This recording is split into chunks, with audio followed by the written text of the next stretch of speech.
You always catch me drinking. You think I drank a lot more than I do. Greetings. It's another day. No thoughts and 100 thoughts. Well, 99 plus a few. Just sitting in a tavern as if we were before the internet, before the cell phones, before the TV, before the radio, where we actually had to communicate face to face. We had to sit down. And we had to talk and we had to listen. Listening. Where's Vanna? We need to buy a few vowels. Most people don't know what it is means. What? Most people don't know what it is to listen. So, just serve it up on a soft platter. Let that ice cream melt a little bit. Let that butter melt a little bit. Listening is a secret power. And it's also one of those things of interactions that actually allow society, the community, the group to work well. There's some people they are talkers, they talk, they don't, you have to tell them to stop. But they are also people that if you interrupt them, they're not offended by that because they talk constantly and they're actually a little relieved. It's instantaneous, but they're relieved that they can listen to something else. We are different, whole range of people. All of this seems like it's just someone sitting at a table at a tavern, just having a few stray comments.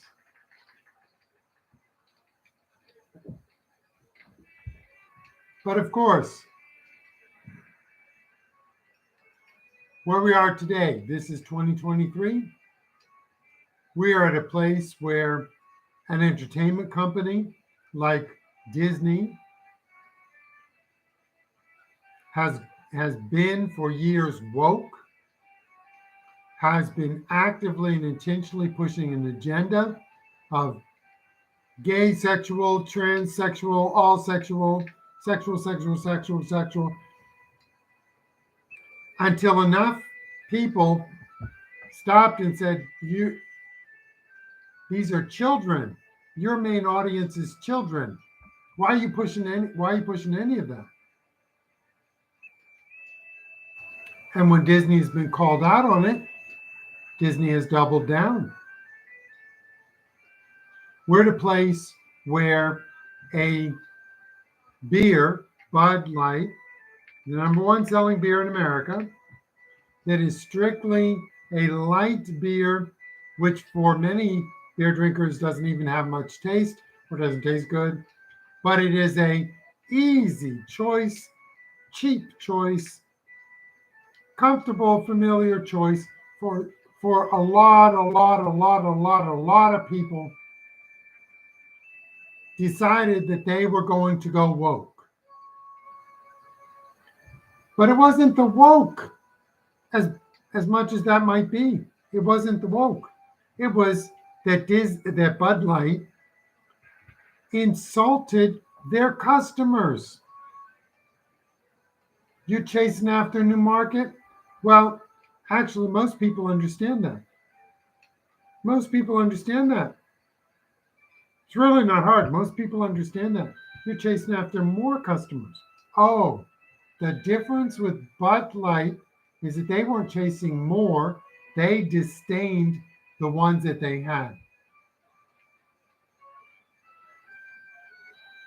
So we are in a culture war that is not a war, but we are in a cultural struggle because we have to decide what we as a culture, as a people, as a common social interactions, what we think is okay, what we think is respectable, what we think is acceptable, and what is not.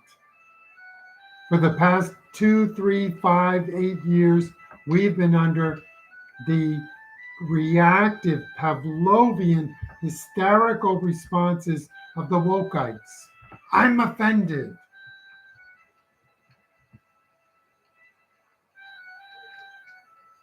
And being the nice people we are, being the people who, no, I don't want to offend. That's not what I wake up and want to do.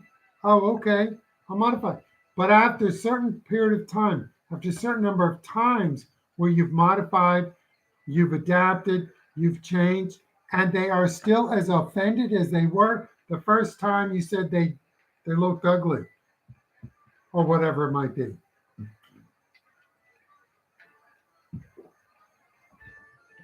You, in your normal brain, start recognizing that they are offended because they're breathing.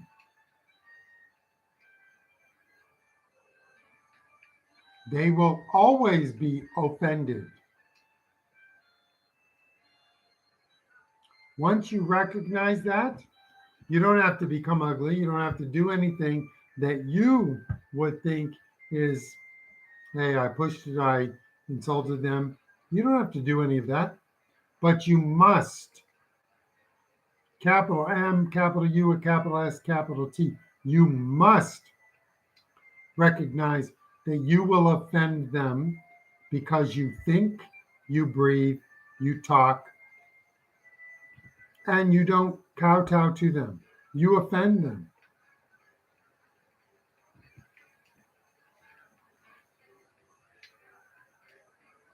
Here's to you. Go ahead and offend the wokeites. Go ahead.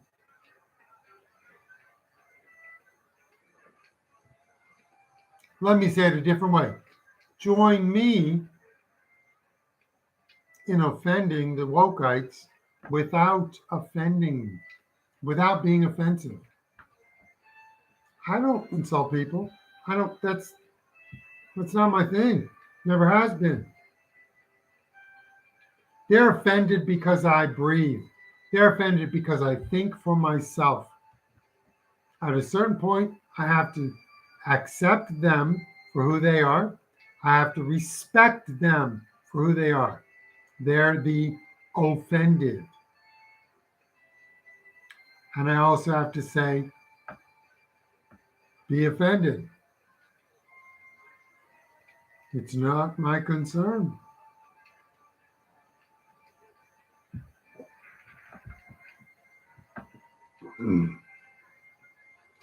Reclaiming our culture and our society is reclaiming the idea that we are all of the one race, which is human. If you can't get there, then go back because you're not ready. I'm a human. What race are you? Human. What colors does your blood? What color is your blood when you bleed? It is red. If you're on that, if you're human and if your blood bleeds red, join me over here.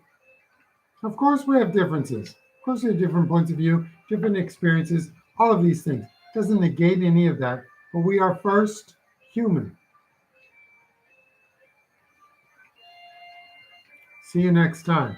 Son of Liberty 2020, hamliberty2020 @gmail.com, thelibertyhub.com, taverntalks.locals.com. Let's start by being human. Let's proclaim our commonality of being human.